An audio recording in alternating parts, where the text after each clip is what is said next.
Ako nga pala si JC Rigunay, nagmamay-ari ng April 1 Loop from Palawig, Zambales.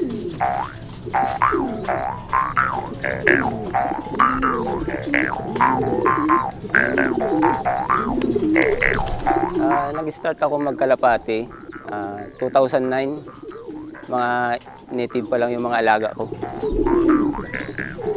2010, nahikayat ako ng isang member, si Kuya Jun Ichaure, mag-member sa isang club dito sa Zambales. At doon na nagtuloy-tuloy hanggang up to present. Dito na ako nag-start mag-alaga ng kalapati.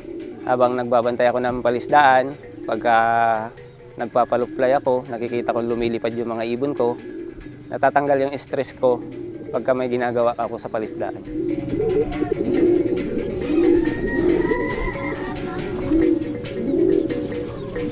Karamihang ginagamit ko itong karera, yung linyada ng itim ko, yung sabi nilang may linya daw ng stitch mula sa pinagkuhanan ko.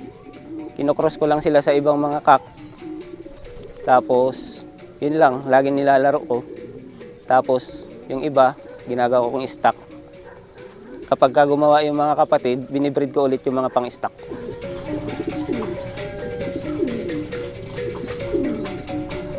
In 2012, nanalo ako ng second overall champion. Pero that time, hindi na nakauwi yung ibon na nilalaro ko. Kahit hindi na siya nakauwi, nasa akin pa naman ng magulang at yun pa rin ang binibreed ko hanggang sa ngayon dito sa aking loop at nagbibigay pa rin ng karangalan hanggang sa ngayon.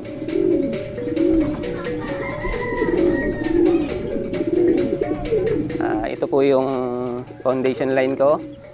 Physical characteristic ng ibon na to, maganda yung katawan, bilog, mahaba, tsaka pag lumilipad, hindi basta-basta napapagod. Experience ko po sa lahi nito hanggang sa kaapu-apuhan. Pagdating ng training, mabagal umuwi yung mga lahi, pero kapag sa dulo, nagkaklak naman sila.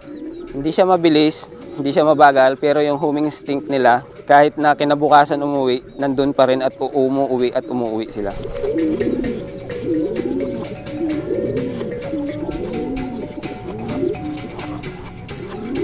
May mga crosses ako dito, mga hinihiram ko mga ibon ng mga tropa, like Banwan Roy, mga galing sa tropa. May bago akong ipapares ulit dito, galing naman kay Sir Charlie Chen ng PHA, galing din sa tropa. Pinapaikot ko lang po yung linyada nito sa akin loop.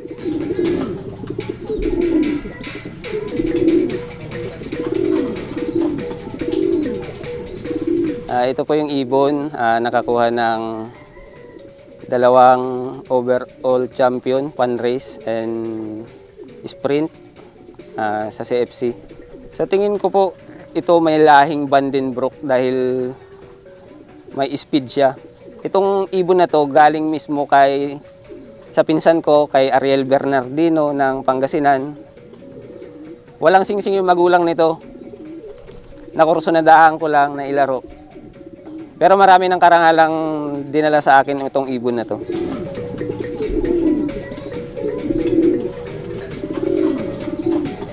First race po nito, 2017, twister race ng kabilang club dito sa Zambales, Sibra.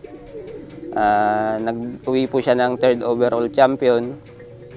Tapos po nilaro ko ng North, 2017. Nilaro ko siya ng OB, 3 laps. Pinang-champion ko ulit. Tapos, nag-try na akong i-breed siya. Tapos, itong 2019, ayun, nilaro ko ulit ng CFC. Nagkaroon ng karangalan, 2 overall champion, at saka 1 3rd overall champion.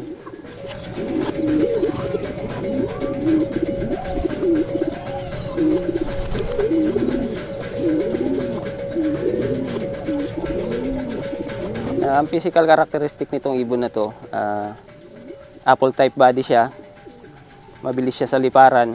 Kahit na pasaway siya, kapag pumapasok sa loop, kahit pa paano nakakapag-clock pa rin kami. Nakakakuha din ng side beat, pulling. May sprint ulit ang CFC this coming North. Try ko ulit siya ilaro, tapos saka ko siya i-breed para makuhanan ko ulit siya pang laro nitong South. Itong mga loop ko, ako lang gumagawa nito. Kapag ka may mga tira-tirang kahoy, si tatay, sa paggawa ng mga kuwan sa palisdaan. Yan, kinukuha ko sila. Itong kauna-unahan kong loop dito, naitayo ko to 2016. Gawa lang sa kawayan, tsaka mga tira-tirang net na galing sa dagat. Itong breeder cage ko, gawa din sa kawayan.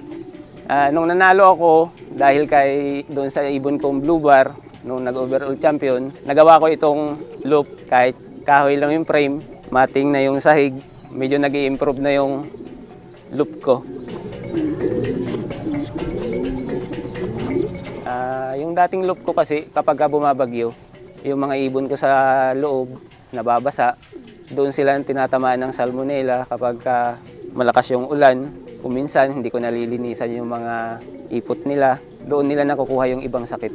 Hinihiwalay ko kaagad kapag alam kong may sakit, inoobserbahan ko muna, saka ko gagamutin. Kung alam ko na kung ano yung sakit, saka ko sila gagamutin. Pagka may mga sakit, ginagamitan ko sila, for example, salmonella, ginagamitan ko sila ng Salmostop for 14 days. At kapag naka-recover na sila, saka ko ulit sila sinasama sa aking flyer loop. At saka yung pamurga, rakdab astig. Gumagamit din ako ng natural ways, bawang, malunggay, oregano.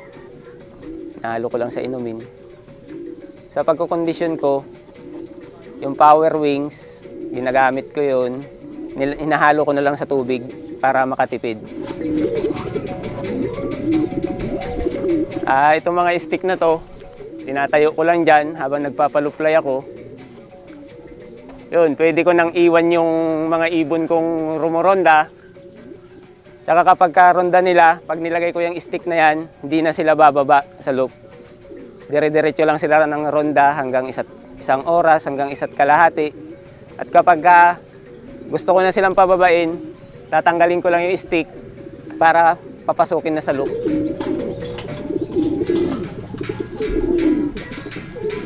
Kagaya nito, nandito ako sa palisdaan. Kapag may ibang gawain sa palisdaan, itong alaga kong kalapati, ang pangtanggal stress. Stress reliever.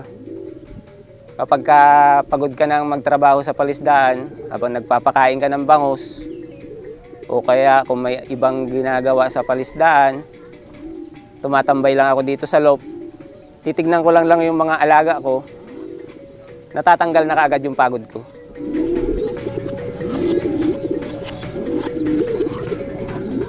Sa mga newbie, sa mga hindi maka-afford ng kulungan at saka mga ibon na magaganda, kung anong linyada meron kayo, ituloy nyo lang gamitin.